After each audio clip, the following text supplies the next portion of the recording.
Good morning everyone, मैं Indresh sir. आज हम लोग इंडियन पॉलिटी में पढ़ेंगे एक बहुत ही अच्छा इंटरेस्टिंग प्रश्न। आप देखे होंगे जो सिविल सेवा में या फिर विभिन्न कंपटीशन में अधिकतर करके इंटरव्यू बोर्ड में पूछा जाता है, कोर्ट ऑफ रिकॉर्ड, अभिलेख न्यायालय। जैसे आप देखेंगे जब आप पब्लिक सर्विस कमीशन का इंटरव्यू दें या फिर आप यूनियन पब्लिक सर्विस कमीशन का इंटरव्यू दें या फिर हायर एजुकेशन में पॉलिटिकल साइंस से, तो आपको एक शब्दावली पूछी जाती है, बहुत ही अच्छी शब्दावली पूछी जाती है, कोर्ट ऑफ रिकॉर्ड, अभिलेख न्यायालय पर आपसे पूछा जाता है। तो आज हम लोग उसी पर चर्चा करेंगे, कोर्ट ऑफ रिकॉर्ड, अभिलेख न्यायालय क्या है। फिर इसके साथ साथ यहाँ से प्रश्न बनता है कि क्या प्रत्येक उच्च न्यायालय एक अभिलेख न्यायालय होता है या फिर सुप्रीम कोर्ट ही केवल एक अभिलेख न्यायालय है। यहाँ से क्वेश्चन बनता है। तो हमारी जो टॉपिक होगी वह हम आज लोग स्टडी करेंगे, अभिलेख न्यायालय।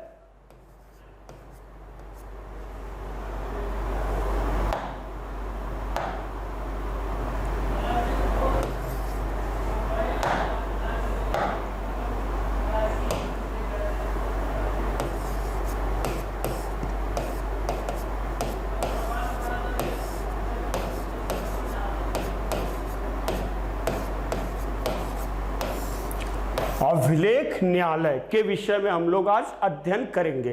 कोर्ट ऑफ रिकॉर्ड का अध्ययन करेंगे, अभिलेख न्यायालय का हम लोग अध्ययन करेंगे।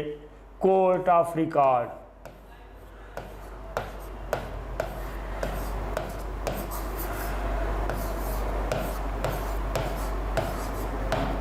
कोर्ट ऑफ रिकॉर्ड, अभिलेख न्यायालय।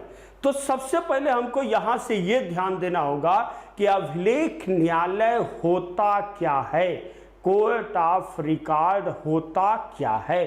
तो अभिलेख न्यायालय से दो अर्थ निकलते हैं, दो अर्थ निकलते हैं। अभिलेख न्यायालय से दो अर्थ निकलते हैं। अब इसके अर्थ को हमको समझना है कि यह दो अर्थ क्या निकलते हैं, इस पर हम लोगों को ध्यान देना है। तो पहला जो अर्थ निकलता अभिलेख न्यायालय का, यह अर्थ है कि न्यायालय की सभी कार्यवाहियां लिखित होंगी। अब हम एक एक शब्दों को देखते हैं कि इसका सेंस क्या आता है, इसके बाद तब हम लोग आगे बढ़ते हैं। तो इसका पहला अर्थ होता है कि न्यायालय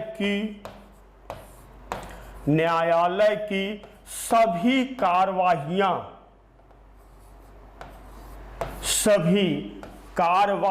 लिखित होंगी, सभी कार्यवाहियां लिखित होंगी।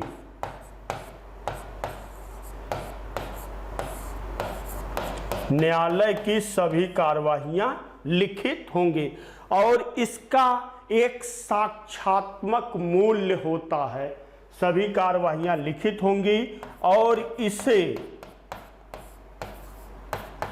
एक साक्ष्य के रूप में, और इसे एक साक्ष्य के रूप में रखा जाएगा, एक साक्ष्य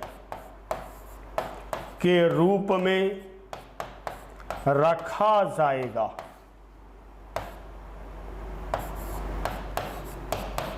एक साक्ष्य के रूप में रखा जाएगा और किसी अन्य मुकदमे में इसको आधार बनाया जा सकता है। किसी अन्य मामले में इसे आधार बनाया जा सकता है, आधार बनाया जा सकता है। और इस पर किसी भी न्यायालय द्वारा कोई भी प्रश्न चिन्ह या क्वेश्चन मार्क नहीं लगाया जाएगा। इस पर किसी न्यायालय द्वारा कोई भी क्वेश्चन मार्क या प्रश्न चिन्ह नहीं लगाया जाएगा। यह पहला सेंस निकला अभिलेख न्यायालय का।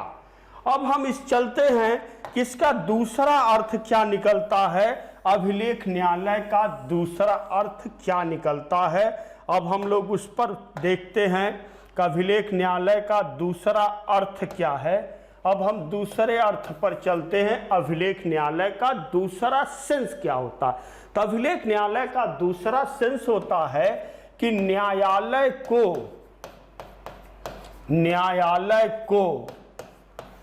अपनी अवमानना के खिलाफ, न्यायालय को अपनी अवमानना के खिलाफ,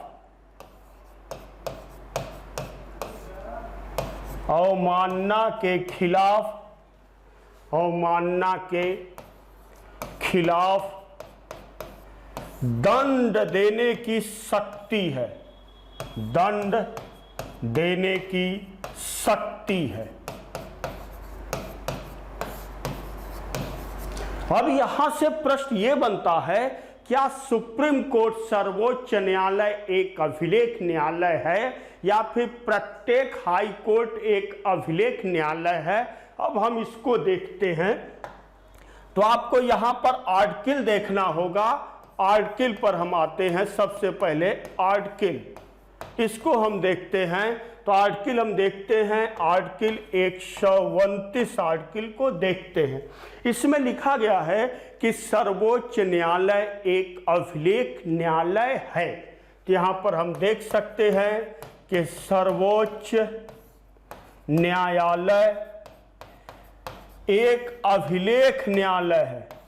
सर्वोच्च न्यायालय एक अभिलेख न्यायालय है, एक अभिलेख न्यायालय है।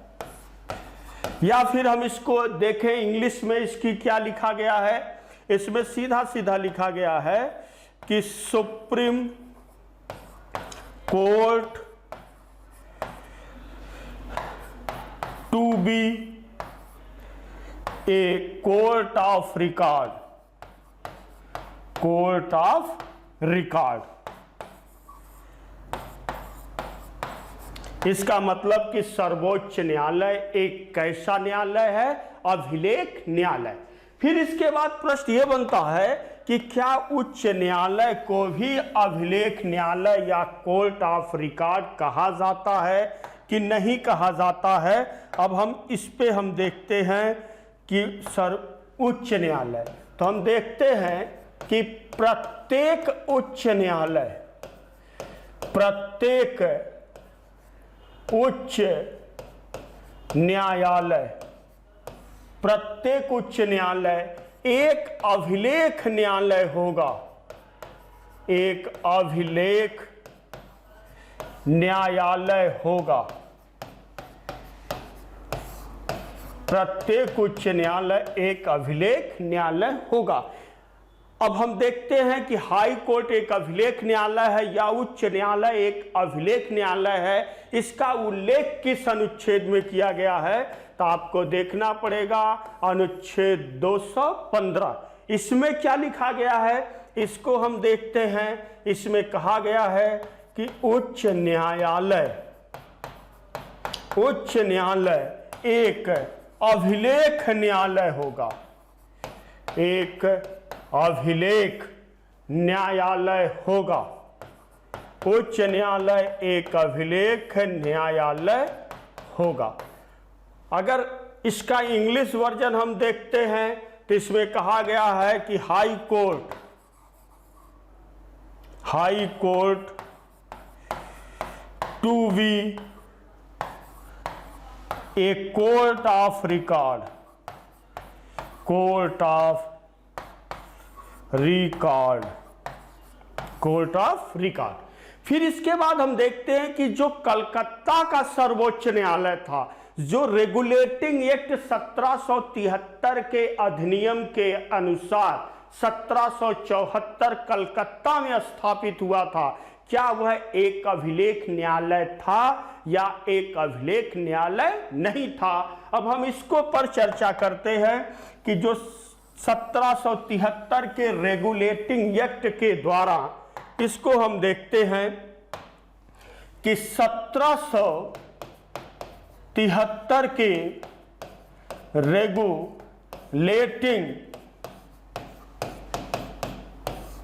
रेगुलेटिंग एक्ट के अनुसार जो 1774 में जो कलकत्ता में स्थापित हुआ था, कलकत्ता में 1774 जो कलकत्ता में स्थापित हुआ था, जिसके मुख्य न्यायाधीश चीफ जस्टिस कौन थे? एलिजा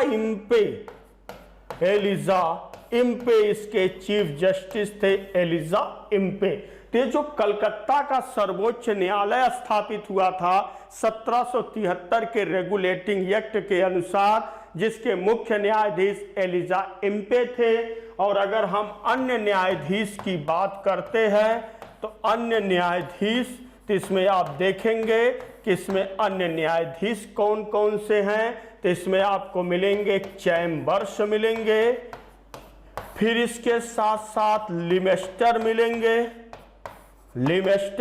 और उसके साथ साथ हाइड मिलेंगे, हाइड। तो ये जो अन्य न्यायाधीश हैं, मुख्य न्यायाधीश एलिजा इम्पे, अन्य न्यायाधीश 3 हैं आपके चैम्बर्स, लिमेस्टर और हाइड। ये जो कलकत्ता का सर्वोच्च न्यायालय है, जिसकी स्थापना 1773 के रेगुलेटिंग एक्ट के अनुसार हुई थी, तो यह भी एक अभिलेख न्यायालय था, एक अभिलेख न्यायालय था, एक कोर्ट ऑफ रिकॉर्ड था, अभिलेख न्यायालय था। तो नमस्कार दोस्तों, आज यहीं तक। फिर हम लोग अपनी अगली क्लास में न्यू टॉपिक के साथ, नई एनर्जी के साथ, नए जोश के साथ उपस्थित होंगे। Thank you.